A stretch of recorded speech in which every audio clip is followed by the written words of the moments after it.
Tá? Tanto em relação à prova, que é o que vocês gostam muito, como para a vida prática, no dia a dia, depois de formado. Vamos lá, meninas, bora. Então, eu vou pedir que vocês prestem bastante atenção e eu vou precisar da participação de vocês, tá bom? Mortalidade de câncer no Brasil. No mundo, qual o câncer que mais mata? Chuta. Hã? Não. Pulmão. Na prova não sabe o que marcar, mas é pulmão. Tá? Pulmão, assim, é muito comum ter intercorrência de emergência oncológica, de ter outras causas associadas. Então, na dúvida para a prova, pulmão. Câncer mais letal no mundo, pulmão. Tá? No Brasil, entre os homens, está ruim aqui a qualidade, é pulmão. Entre as mulheres, mama. No Brasil, em termos de mortalidade, só para vocês saberem. Pulmão, próstata, homem, mama, pulmão nas mulheres. Isso vocês já viram na outra aula. Quem mais mata no Brasil doença do aparelho cardiovascular, seguido de tumor, seguido de câncer. Essa mortalidade só vem aumentando. Em alguns estados e alguns municípios o câncer já é a principal causa de morte. E a tendência é que ainda nessa década ultrapasse a mortalidade por causas cardiovasculares. Por isso que é importante vocês saberem disso. Por quê? Muitos desses pacientes vão cair na mão de quem? Do plantonista, da UTI, do pronto-socorro. Então vocês, quando formados, têm que ter uma noção básica disso. E grande parte desses pacientes vai falecer de uma dessas urgências aqui. Então eles vão falecer ou do câncer, ou do tratamento, ou de complicações. Então é importante vocês conhecerem essas urgências oncológicas, que são condições agudas causadas pelo câncer. São quadros graves e, na maioria das vezes, reversíveis. A gente consegue reverter, porém, tem que agir rápido. E vocês devem saber, através de plantões na emergência, na UTI, vocês que vão conduzir muitos desses casos. Então, começando, vai ser só em caso clínico, tá? Paciente sexo feminino, 33 anos, um tumor na mama direita, grau 3, o grau vai de 1 a 3, o 3 é o mais agressivo, mede 4 centímetros, a axila está comprometida, o subtipo histológico, a imunohistoquímica mostrou um tumor chamado de triplo negativo, que é um dos que tem pior prognóstico, sem evidência de doença à distância, sem metástase. Ou seja, é um tumor que a gente chama de localmente avançado. Ele está na mama e está na axila. Tá? Nesses casos, a gente faz quimioterapia neoadjuvante. O que é quimioterapia neoadjuvante? Eu entendi.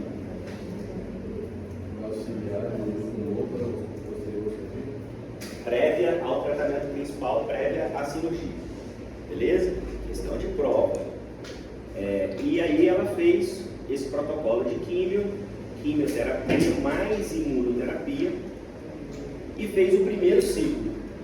E hoje ela está no 10º dia do primeiro ciclo. Ela me liga falando que está no pronto-socorro com disúria e febre de 38. No exame físico, consciente, orientada, hidratada, taquicárdica, febril, pressão limítrofe e o laboratório.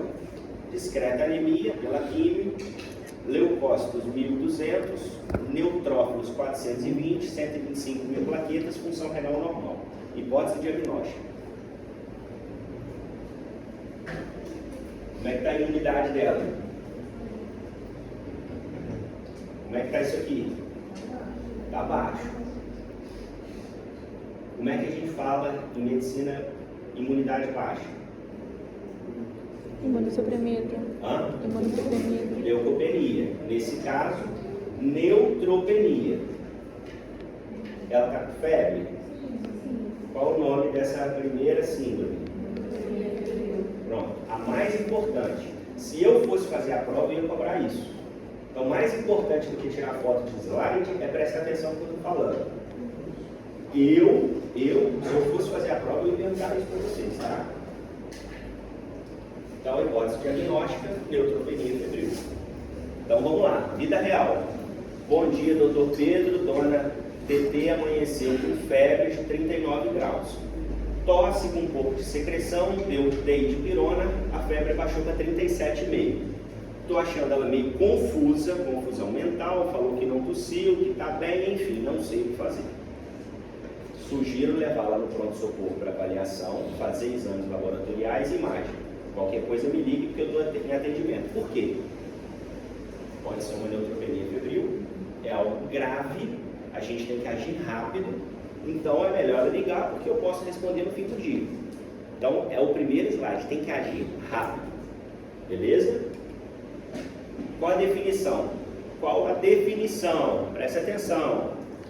Febre acima de 37,8, ou oral 38,3, ou 38 acima de 1 hora. Vamos gravar só isso aqui, ó. Temperatura acima de 37,8 axilar, beleza? Tem, calma, vamos chegar lá. Professor, você está falando que é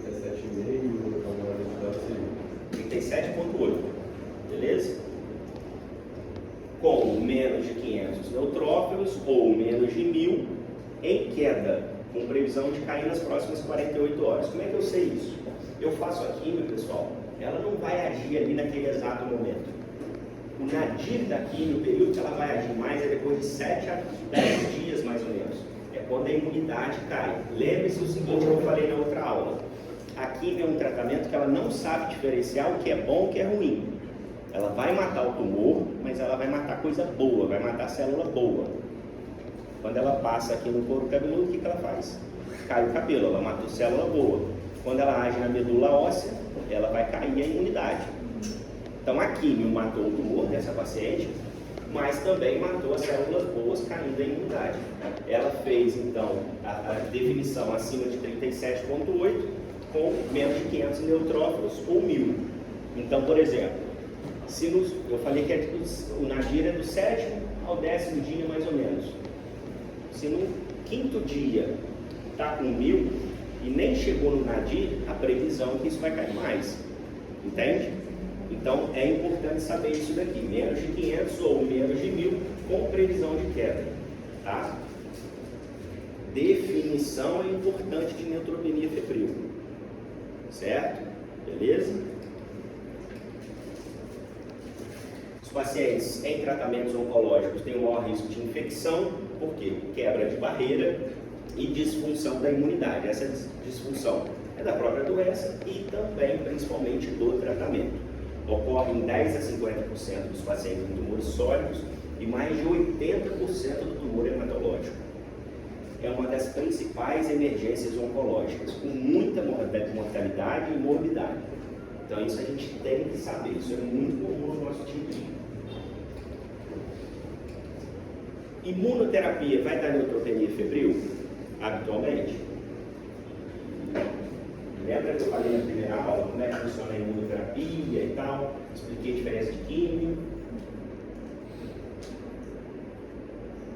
A imuno, a função dela é aumentar a imunidade contra o tumor, os linfócitos T. Então ela não vai gerar toxicidade medular, não vai gerar imunidade baixa, plaqueta baixa habitualmente, tá? Quem vai gerar é a química. Então só para vocês terem essa consciência. Então o que eu tenho que, ao abordar esse paciente? Eu tenho que ver qual é o foco da infecção. Mais comum, respiratório. Depois, urinário, pele, catéter. Então você vai olhar para isso. Está tossindo? Tem secreção? Está com desúria? Como é que está a pele? Deixa eu examinar. Tem alguma flogose? Existem outros focos menos comuns. Gastrointestinal, com diarreia, colite, apendicite, colite, pseudomembranosa. Pele, celulite, abscesso. Muito importante, seios da face. Paciente internado em leito de UTI, por algum motivo está com uma sonda nasointeral para a dieta enteral. Essa sonda fica aqui um tempão, paciente com febre, você vai ver se tomou seios da face, sinusite. Então é importante tentar sacar essa sonda assim que possível, é importante trocar o lado, e é um foco que muitas das vezes a gente esquece. Dente, cavidade oral, abscesso, amidalite, também tem que ficar atento. Nos olhos, celulite, ouvido, região perianal, perineal. muito comum abscesso, e outros mais graves, como meningite, encefalite. Principal, esse aqui, pulmão, urinário, pele e pensar em catéter. Esses pacientes em tratamentos oncológicos têm muito catéter de quimioterapia, catéter infecta muito, então ficar sempre de olho no catéter. Tá? Slide importante.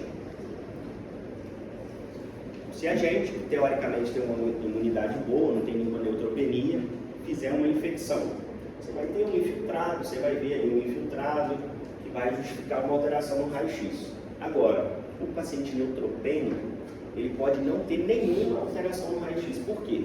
Para ele ter alteração, fazer uma reação inflamatória, ele precisa de quê? De leucócito, ele precisa de neutrófilo. Se está baixo, ele não vai fazer uma reação inflamatória. Então é comum esses pacientes em quimioterapia, com a imunidade baixa, com os neutrófilos baixos, cursarem com raio-x normal. Por quê? Porque não tem ali uma reação inflamatória importante.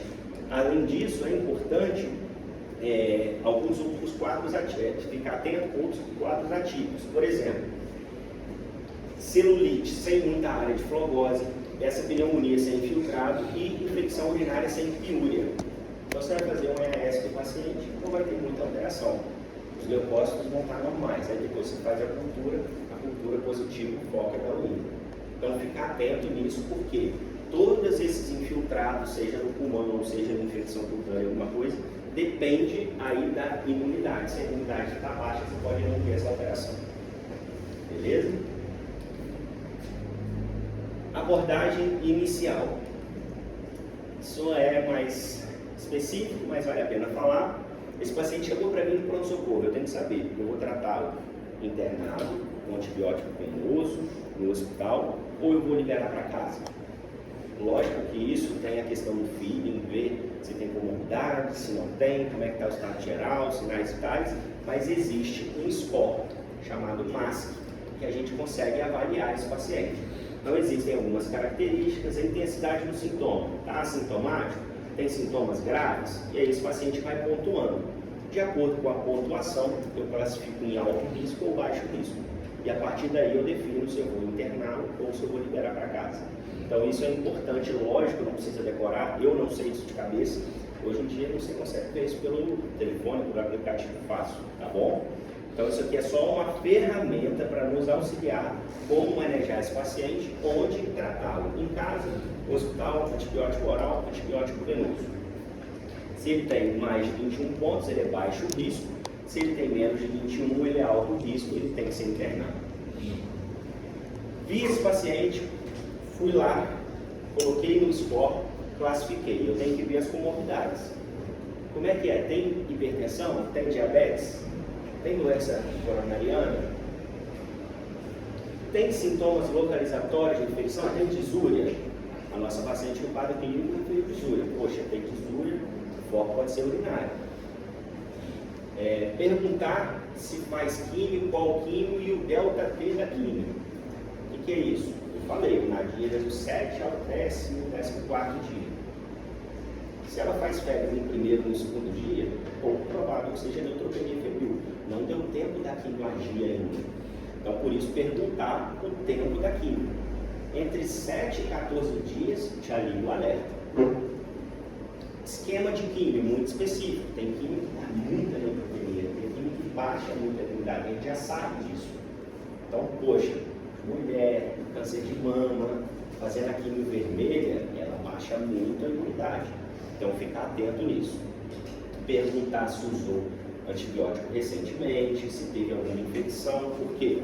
Será que essa infecção foi bem tratada? Se não foi, pode ter perpetuado ali. Se eu usei antibiótico, pode ser um germe multiresistente. Exame físico. Se possível, tentar examinar o paciente todo, da cabeça aos pés. Ficar atento sempre em região perineal, porque pode ter foco infeccioso ali, porém evitar fazer o toque. Então, se esse paciente está neutropênico, você faz o toque, você pode fazer translocação. Então a gente sempre tenta evitar fazer o toque, mas fazendo a inspeção. Importante, na grande maioria dos casos a gente não sabe de onde é o foco, você não consegue identificar.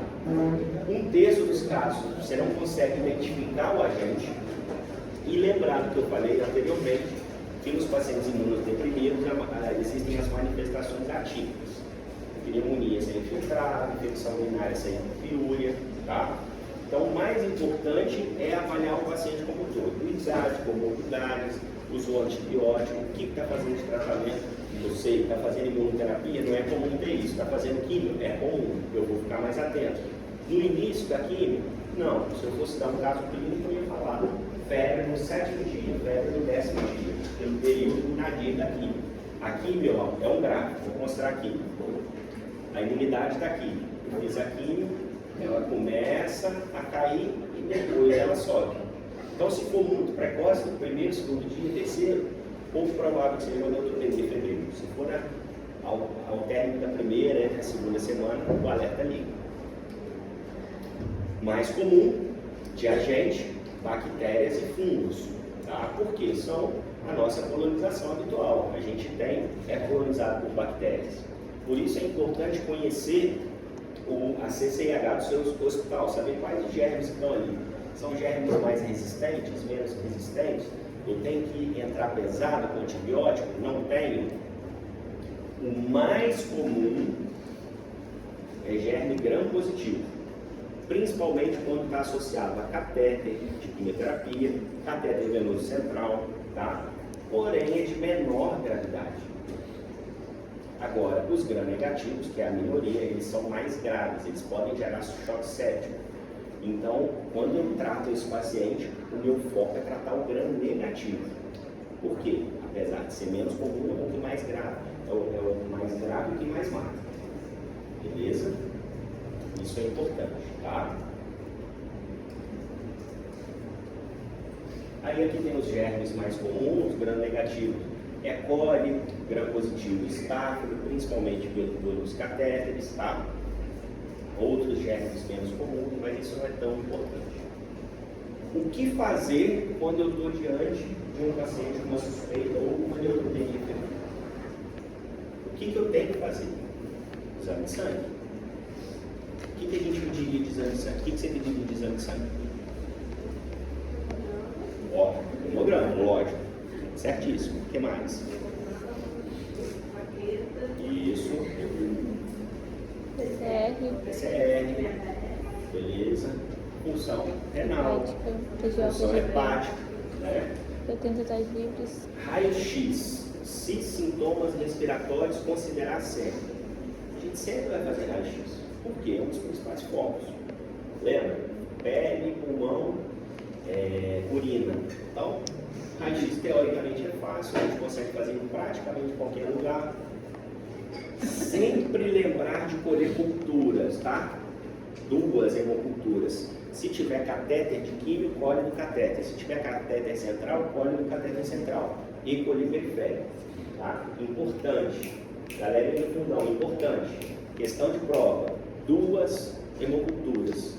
Beleza? Se tiver catéter no catéter e periférico. Sempre 2. Idealmente antes do antibiótico. Tá bom?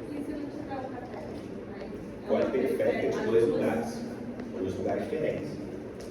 Eu não optar por uma terceira, quando ele varreu o tronco, por que não opta por uma terceira, quando ele já varreu o longo de uma vez só?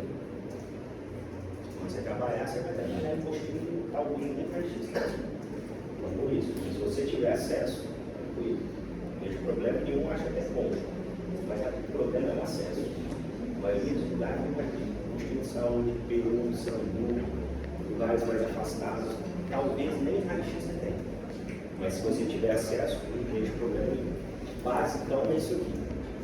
Exame de sangue, culturas, de qualquer lugar. Urina sim. Nasal suave não, é mais para você saber o perfil de germes de um determinado local, de um determinado hospital. De rotina não. Tá? De rotina basicamente isso, laboratório, imagem do pulmão, raio-x, se tiver acesso pode fazer tomografia, culturas antes do antibiótico e a urina está aqui. Considerar a infecção de catéter venoso central. se o mesmo germe estiver no sangue periférico e no catéter central. Por isso que é importante colher dos dois. Então, funcionei um acesso central. Esse paciente está internado, está com acesso central. Eu funcionei periférico. Veio um estáfilo, tanto daqui quanto daqui. Eu já penso que esse catéter possa ser um foco, tá?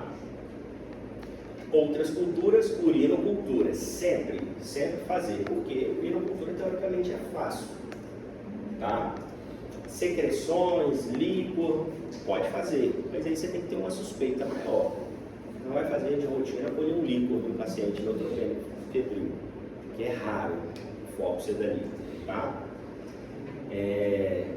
Casos selecionados, tomografia, se você tiver acesso, lembrar de tomografia passeios da face, principalmente o paciente usando sonda, tá bom?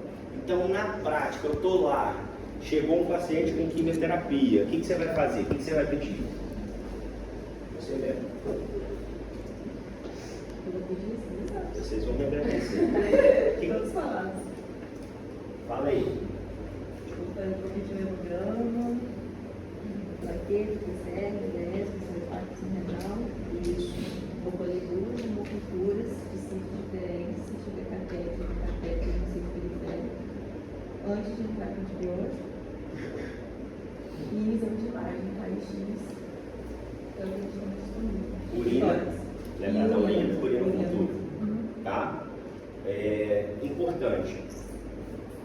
Se possível, antibiótico em 1 hora. Em 1 hora? Em até 1 hora. Tá? Qual o problema disso? Você vai pedir o sangue, dependendo de onde você estiver, quanto tempo vai demorar para sair?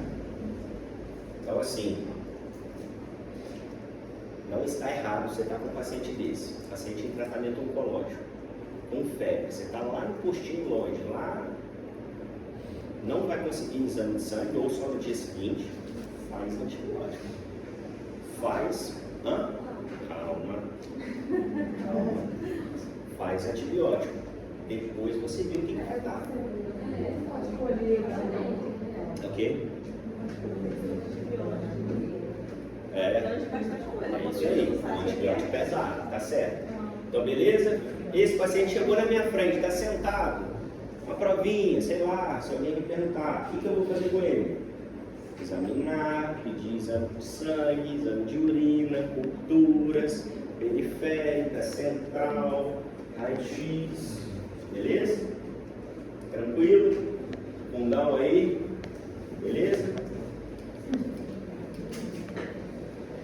Antibiótico. Fiz aquele MASC, aquela tabelinha. Foi baixo o risco? O que eu posso fazer? Eu posso fazer inicialmente antibiótico venoso por 2, 3 dias e depois oral para casa. Antibiótico. Quais são as opções? Cefepime, 2 gramas de 8 em 8. Oral para casa, cipro e clavulina. Beleza? Então, vou tratar esse paciente em casa. O que eu faço? Cipro e clavulina. Cipro vai pegar gram negativo, clavulina gram positivo. Está bem coberto. Certo? Não, calma. Inicialmente. Não saiu a cultura ainda. Não saiu nada ainda. Ó, esse paciente chegou para você. É uma paciente, vamos lá. Eu coloquei naquela tabelinha. Uma paciente que ela está bem, está estável, os sinais vitais bons, ela é jovem. Dá para tratar em casa. Vou fazer o quê? Antibiótico para casa, cipro e clavulina, ou eu posso começar venoso e depois trocar para o oral com esse, tá? Oral exclusivo, eu não quero fazer ou eu não preciso fazer 2, 3 dias de venoso. Quando que eu posso fazer isso? Usar aquela tabela, mas se tiver com bom estado geral, se não tiver nenhuma comorbidade importante, se não tiver náusea e vômito induzido por químico, por quê? Você vai dar antibiótico oral, náusea e vômito por químico, vai vomitar. Não adianta. Se tiver ingerindo PRV oral, se tiver fácil acesso ao hospital e equipe médica, por quê? Você pega, você trata esse paciente em casa, você faz antibiótico oral. Ela mora longe do hospital, esses pacientes, pessoal, eles pioram assim, de uma hora para outra. É incrível. Se você não hidratar, se você não entrar com antibiótico de largo espectro, eles evolui muito grave, sepsis e óbito assim, de uma hora para outra. Todos nós já perdemos pacientes por neutropenia febril. Então a gente tem que agir rápido. Qual o grande problema? Muitas das vezes são vocês que vão assumir esse paciente. Então você pega, dá um antibiótico oral para casa para o paciente, ele mora longe, piora em casa, não dá tempo de chegar no hospital. Ou ele não tem acesso, não tem telefone, não tem internet, não consegue falar com a equipe. Então tem que ter esse feeling. Poxa, tá bem, tá estável, mas mora longe, não vou liberar para casa, não.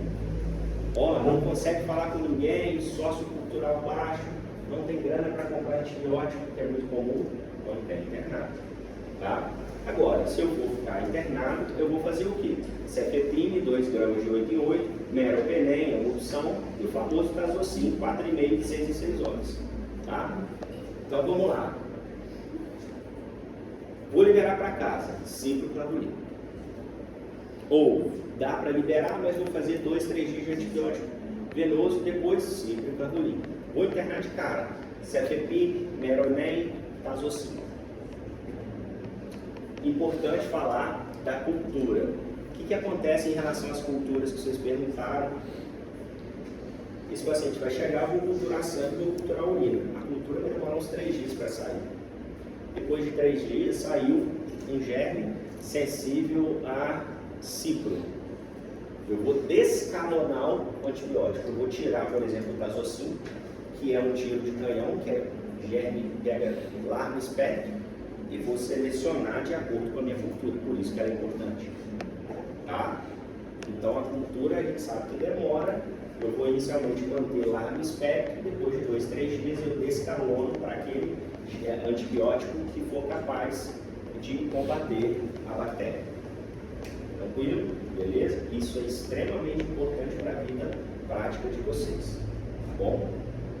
Liberei para casa ciproflavulina, liberei Tazocin, meropenem, cefepime, tá? Extremamente importante, hidratação. Beleza?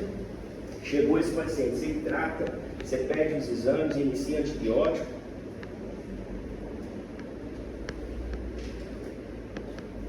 Importante.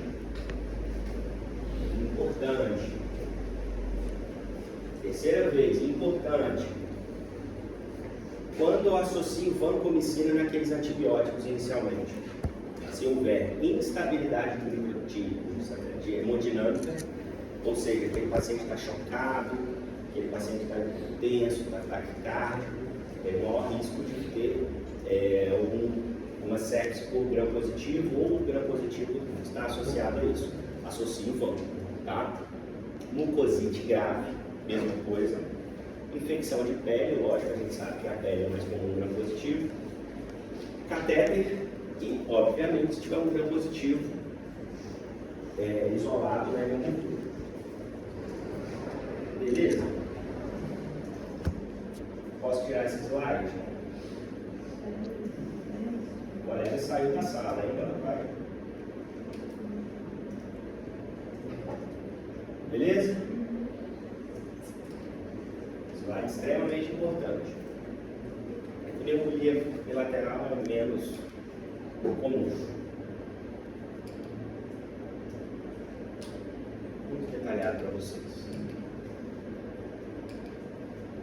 Quando associar antifúngico? Geralmente o antifúngico a gente associa naqueles quadros onde a neutropenia ela é mais persistente, uma neutropenia que dura mais de 5 dias, mais comum nos pacientes hematológicos. Por quê? Porque os protocolos de quimioterapia nesses pacientes é mais intensas, são mais pesadas do que nos tumores sólidos. Lógico, a gente, pela oncologia clínica, a gente faz muitos tratamentos pesados, mas atualmente a hemato faz tratamento mais pesado ainda, infecção fúngica é mais comum com hematológico. Tá? Ou seja, o paciente de baixo risco está bem, mas mantendo uma febre aí por mais de 4, 7 dias. Não é comum manter febre por mais de 4, 7 dias, então eu posso lançar a mão aí do antifúngico. Se o paciente for de alto risco, lembrar sempre da febre persistente, neutropenia prolongadas, profundas, e aí as opções de medicação, anfotericina, voriconazol, itraconazol, mas isso é mais comum nos pacientes hematológicos. Então, se eu tivesse que fazer um caso clínico para cobrar isso com vocês, eu faria um caso de um linfoma, por exemplo, ou uma leucemia. Tá? Mas isso não é tão comum, não. Beleza? Neutropenia febril já foi, na minha opinião, é o mais importante. Tanto para a vida médica quanto para a prática. Alguma dúvida? Quer perguntar alguma coisa? Beleza?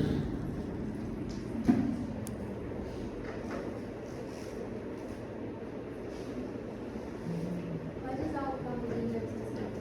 Pode o que você quiser. Mas ele é mais caro. É de 12 em 12. Aí tem que ver para quem você vai prescrever. Outro caso clínico. Idoso, 71 anos, tumor de próstata, Gleason 9. Se tiver patologia, né? Gleason, os mais altos, 8, 9, 10. PSA inicial de 600, metastático para osso e linfonodo ao diagnóstico. Está usando um remédio que gera uma derivação androgênica e um comprimido, um antiandrógeno de nova geração, há quase um ano. Ele chega no pronto-socorro, o dor lombar e fraqueza, tá paraparesia, tá paraparética. Hipótese diagnóstica. Isso aí é toda semana no consultório, tá, gente?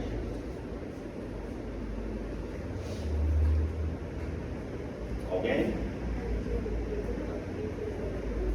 O quê? Isso. Como é que chama isso? Medicamente falando. Você é meio médico.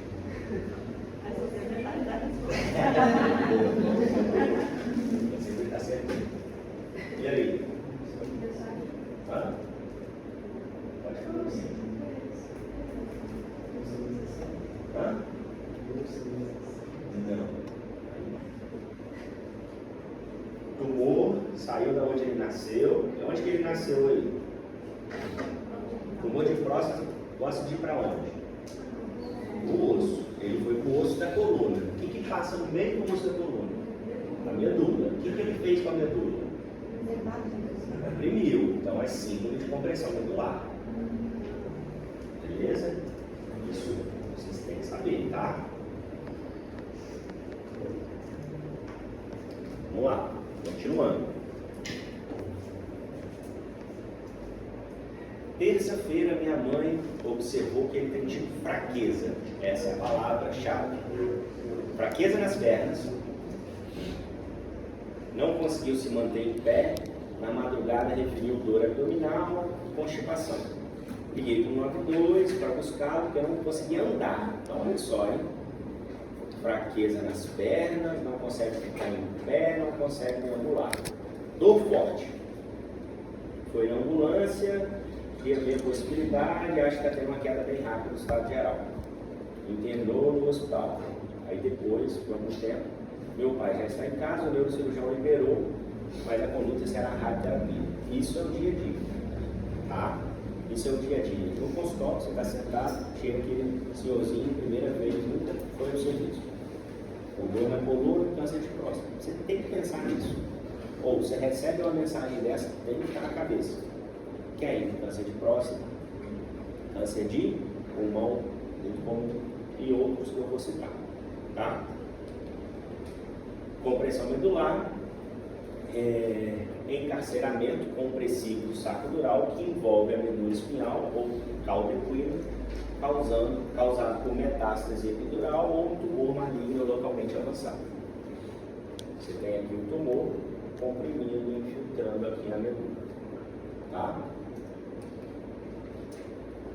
60% coluna torácica, 30% lombosacra, 10% cervical. Mais comum, próstata, mama, aí ele aqui, ó, pulmão, tá? Outros, linfoma, mieloma, rim. Na dúvida, gente, ó, pulmão, próstata, foi o nosso caso clínico, tá? Mais comum, disseminação hematogênica. O tumor, ele liberou ali células neoplásicas tumorais na corrente sanguínea, elas infiltraram na medula. Ou uma massa vertebral que cresce e comprime o saco dural. Ou destruição óssea, colapso do osso. Ou crescimento através de forame intervertebral, mais comum no linfoma. E aí esse tumor, o que ele vai fazer? Ele vai crescer e envolver o saco dural. ele vai fazer uma obstrução do plexo, gerar um edema. Lembra dessa palavra aqui, edema. Vai fazer um sofrimento da substância branca e um infarto medular. Qual o grande X da questão, pessoal? Esse paciente chegou para você no pronto-socorro. É um idoso com câncer de próstata, vou passar o plantão. Idoso com câncer de próstata, está com a dor na coluna e fiz uma dipirona. Tchau, acabou. Se eu não agir em 48, 72 horas, esse paciente vai ficar plégico e nunca mais vai andar. Então a gente tem que tentar identificar e agir rápido. Por quê? De novo, onde que esse paciente vai chegar? Vai chegar no pronto-socorro. Nem sempre vai ter acesso com o especialista. Então é importante que vocês tenham essa visão geral. Eu vou fazer patologia. Beleza, mas se você trabalhar no primeiro ano, no segundo ano, você vai ter que lidar com esse tipo de paciente. Vou fazer radiologia, mesma coisa. Então tem que ter essa visão geral, tá? Quadro clínico, dor, fraqueza, déficit sensorial, disfunção autonômica. Velhinho com dor nas costas, não está mexendo, fraqueza nas pernas.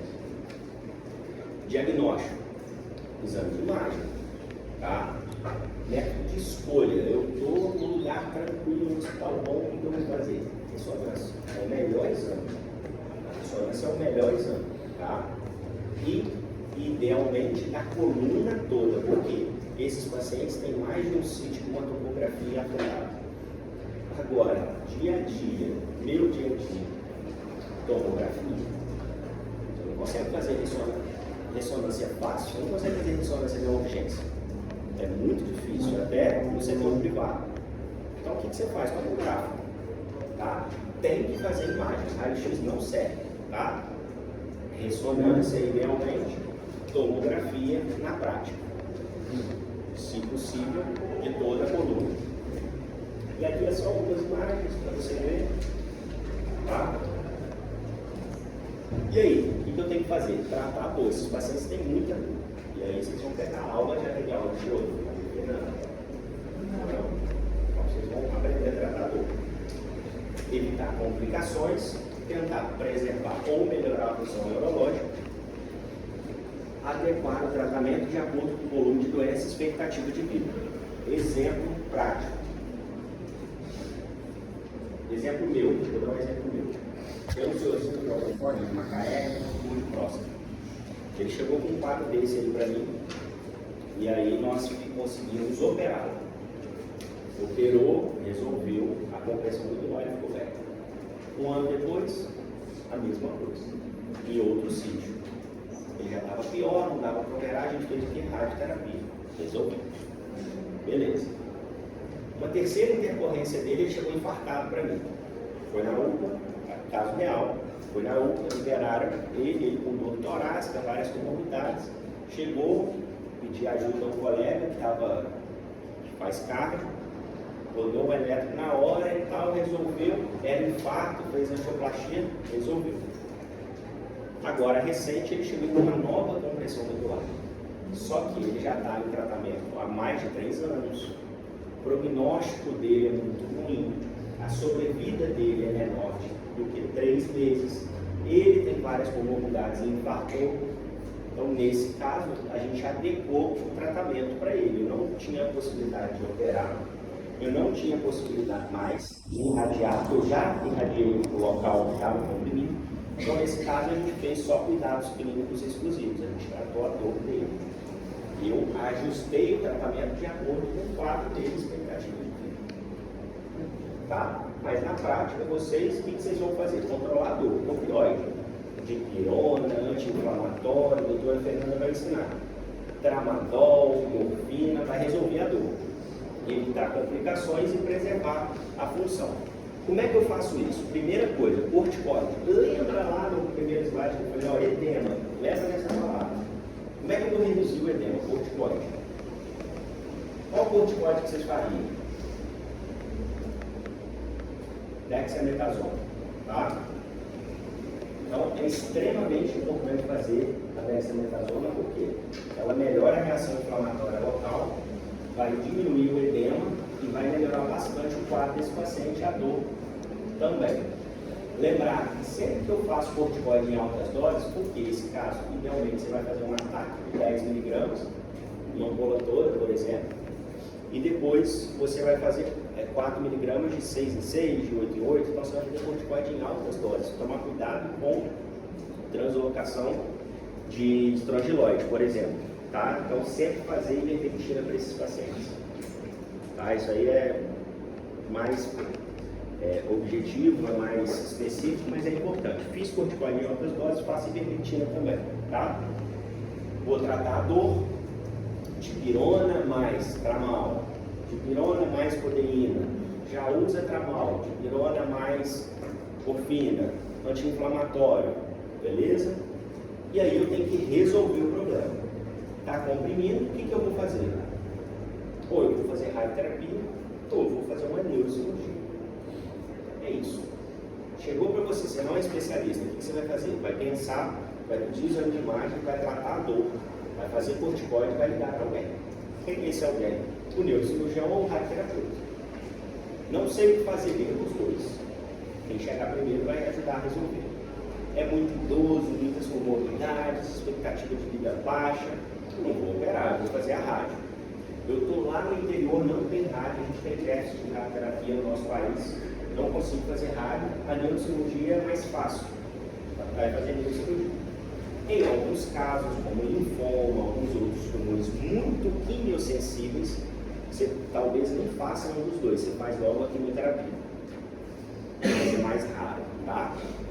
O importante é isso aqui. Corticoide, tratar a dor, chamar alguém, radioterapia ou neurocirurgia. Beleza? Resumo. Suspeitei, eu estou num lugar que eu tenho bastante acesso, eu vou fazer o quê? Vou fazer ressonância. Da onde? Da coluna toda. Por quê? Pode ter mais de um sítio cometido. Corticoide, 10 doses de ataque, 4 de 6 em 6, 4 de 8 em 8, lembrar de fazer ivermectina. Você pode operar e depois fazer rádio, você pode só fazer rádio, você pode só fazer um tratamento de suporte. O tratamento de suporte foi aquele caso clínico que eu falei, terceira vez infartado, expectativa de vida baixa, eu não vou fazer nenhum tratamento específico. Tá? Rádio, se o tumor for rádio sensível,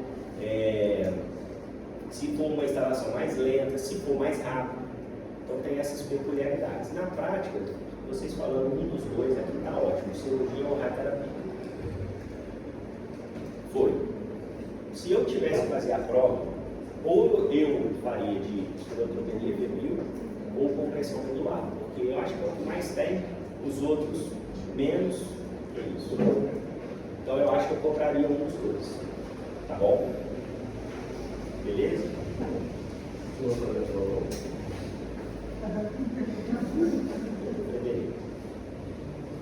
Tá? Mas eu já dei umas dicas aí, se vocês não pegaram, vocês merecem não pegar mesmo. Principalmente o pessoal lá no fundo. Posso passar então? Tranquilo? Caso clínico 3. A ele aqui, ó, tumor de pulmão, metastático para osso, sistema nervoso central, em terceira linha de quimioterapia. Ou seja, eu fiz o primeiro tratamento, eu fiz o segundo tratamento, estou no terceiro. Você já viu que o negócio não está muito legal. Entra no pronto-socorro, confusão mental, náusea, vômito, constipado. Regularidade geral, confusa, desidratado, taquicardia. Esse vocês não saberiam. Dia a dia. Vou fazer zometa pelo hospital. Mantenha a hipercalcemia apesar da hidratação. Dieta integral iniciando hoje. Qual é o diagnóstico? Hipercalcemia maligna. Muito comum em quem? Câncer de pulmão. Tá? Então olha só, o câncer de pulmão. Por que eu brinquei com vocês? Estou na prova de residência, tem uma síndrome paranel, eu não sei o que é, estou na dúvida. Câncer de pulmão. Tá? Eu citei o câncer de pulmão na compressão medular, citei agora na hipercalcemia.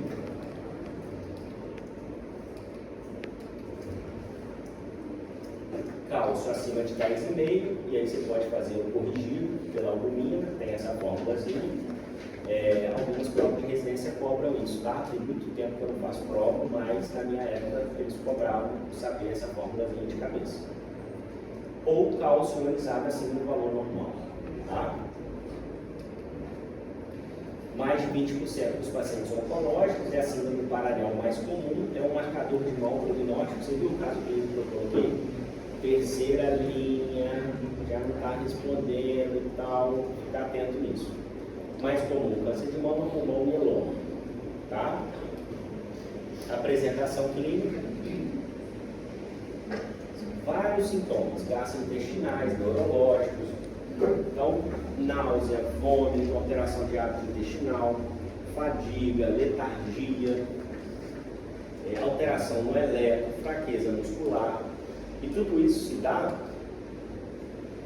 por essa tríade. O paciente, ele vomita, consequentemente ele reduz a ingesta hídrica, consequentemente ele urina muito, ele fica desidratado e a grande parte dos sintomas ocorre devido à desidratação. Tá bom?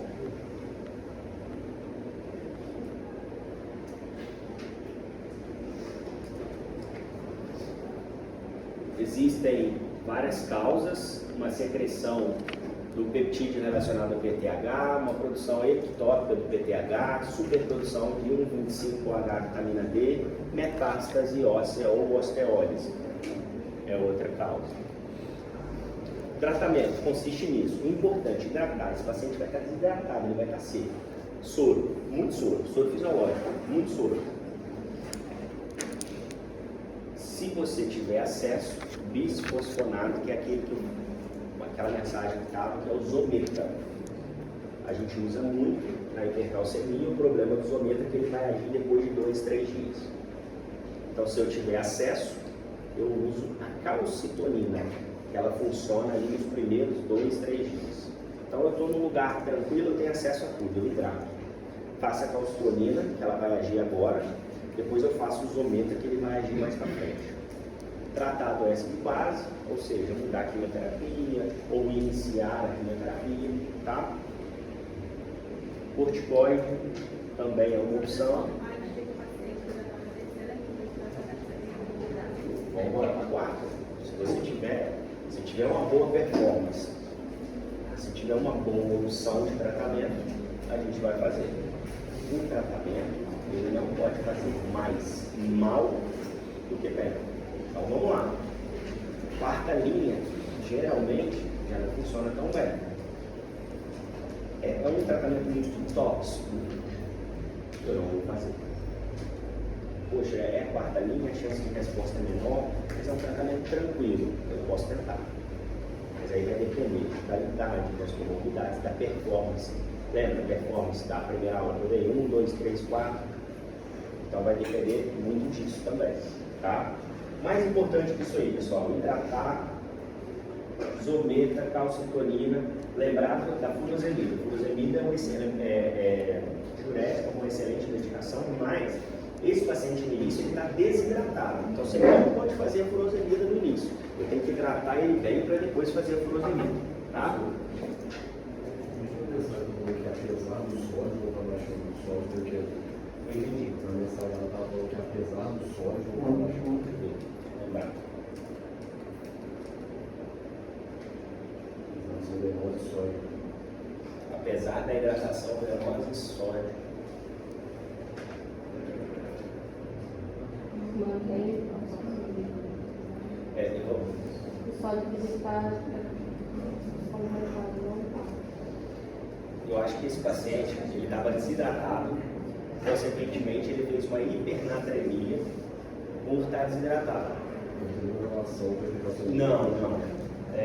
A hipercalcemia, geralmente ele tende a estar com hipernatremia por estar com o pouco líquido circulando. Ele está desidratado, então ele vai concentrar o sódio. Deve ser por isso que ele vai fazer. Beleza? O problema do Zometa é que nem em qualquer lugar que você consegue fazer. Né? Você tem que estar no hospital, você tem que ter essa medicação, a medicação mais cara, tá?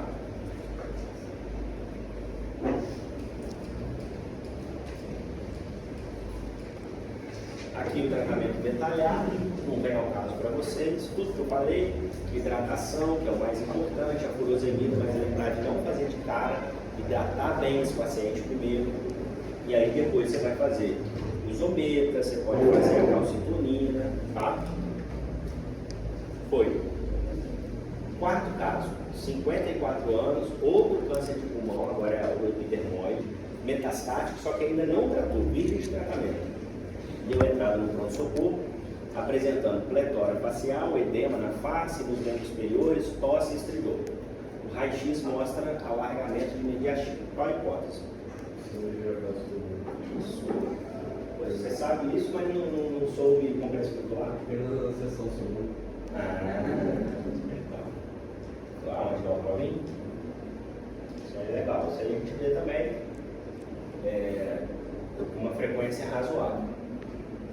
Então vai ser, o nome já diz, uma compressão tumoral ou linfonodal da veia cava. Você tem um tumor que vai invadir, comprimir a veia cava ou um conglomerado linfonodal. O paciente tem um tumor de pulmão metastático para linfonodo, esse linfonodo vai obstruir. Lembrar disso aqui, pessoal, é muito comum hoje em dia. Causas benignas podem dar. Trombose associada a catéter. Hoje em dia a gente usa muito catéter de químio. Hoje em dia marca passo. Então essas causas, esses agentes benignos, essas causas benignas podem dar síndrome de cava também. Então não é uma complicação exclusiva de causas malignas. Tá? No passado, deixa eu ver se está aqui, sífilis também poderia dar muito no passado. Hoje em dia a gente vê menos, né? Então lembrar da síndrome de cava, tem umas fotos legais aqui. Mais comum, ó, câncer de pulmão, não pequenas células, câncer de pulmão, pequenas células, linfoma, timoma, são os tumores mais do mediastino alto, tá? Mesotelioma, menos. Na prática, câncer de pulmão, linfoma, células germinativas. A foto, ó, é bem típico, hein? Você vai bater o olho, você vai saber. Se o paciente está vermelho, está pletórico, se ele levantar o braço, vai piorar, tá? Sintomas mais comuns, edema na face, no braço, extensão de pelo no pescoço, vermelhidão, tosse. É bem... Você vai bater o olho, você vai saber. Jugular sempre túrgida. O diagnóstico, exame de imagem. Então aqui, por exemplo, você tem a grande massa aqui, ou você pode ter, sem ser o tumor primário, uma obstrução pelo linfonodo, tá? É o exame de imagem mais útil, a tomografia, para diferenciar a compressão extrínseca de trombose, guiar, fazer a biópsia. Tratamento: elevação de cabeceira, você diminui o retorno venoso, evitar injeções intramusculares, corticoide, principalmente se for linfoma, porque os linfomas eles respondem bem a corticoide. Então você pode fazer um corticoide, você vai diminuir a reação inflamatória, você vai gerar uma certa citorredução, você pode melhorar. Quimioterapia, se for um tumor quimiosensível, por exemplo, é pequenas células de pulmão, que a gente sabe que é um tumor muito agressivo, porém ele responde muito bem à química. Você pode fazer só químico, você não precisa fazer rádio, por exemplo, você pode resolver com a quimioterapia. Tá? Rádio, se tiver edema de laringe, se o paciente tiver obstrução aqui de via aérea, diurético, diminuir a volemia desse paciente. Se for relacionado à trombose, causa benigna de coagulação, e tem a questão de intervenção, que é colocar alguns estentes, trombolizar. Na prática é feito pouco isso, tá? O importante é isso, é levar a cabeceira e tratar a causa. Sempre tratar a causa. É um tumor quimiosensível, vou fazer químio. Vai demorar, eu não tenho diagnóstico, eu vou biopsiar, vai sair o histopatológico, vai sair o histoclínico que eu vou tratar, eu posso fazer rádio. Beleza? Eu acho que é o último caso.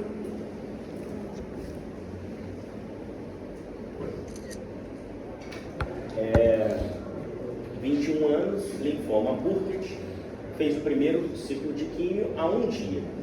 Deu entrada no pronto-socorro com palpitação, fraqueza muscular, oligúria e convulsionou. Mau estado geral, desidratado, múltiplas alterações eletrolíticas. Qual é a hipótese? Síndrome de liso tumoral. Tá? Muito comum em tumor hematológico. Tá? A liso tumoral, para entender, tá? Você vai matar o tumor muito rápido. Então, ao morrer, ele vai liberar o que está dentro da célula para fora. Vou falar uma linguagem mais para vocês entenderem. E isso justifica todas as alterações eletrolíticas. Quem dá isso mais? Quais são Quem responde melhor à química, pessoal? Aqueles tumores que crescem muito rápido. Quais são os tumores que crescem muito rápido? Principalmente os linfomas. Então, o linfoma de alto grau, aquele que cresce rápido, ele também responde rápido à química. Então, se ele responde rápido à química, se ele diminui rápido, ele tem chance de ter liso tumoral. Então, tumor hematológico, linfoma, tumor sólido, pequenas células de pulmão, pode dar, tumor germinativo, tumor digestivo mais avançado, eventualmente pode dar, tá? Então, é a morte celular espontânea, que pode acontecer também, ou induzida pelo tratamento, pela quimioterapia. Então, uma emergência oncológica causada pela lise, pela morte maciça de células tumorais, que liberam grande quantidade de potássio, fósforo, ácido nucleico, tá?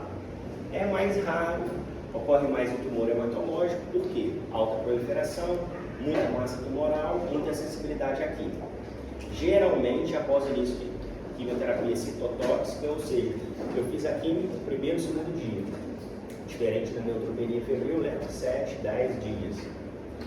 Tumor sólido, eu já falei, pequenas células de pulmão, mama, no entanto, tumor germinativo. Quais são aqueles tumores que têm maior chance?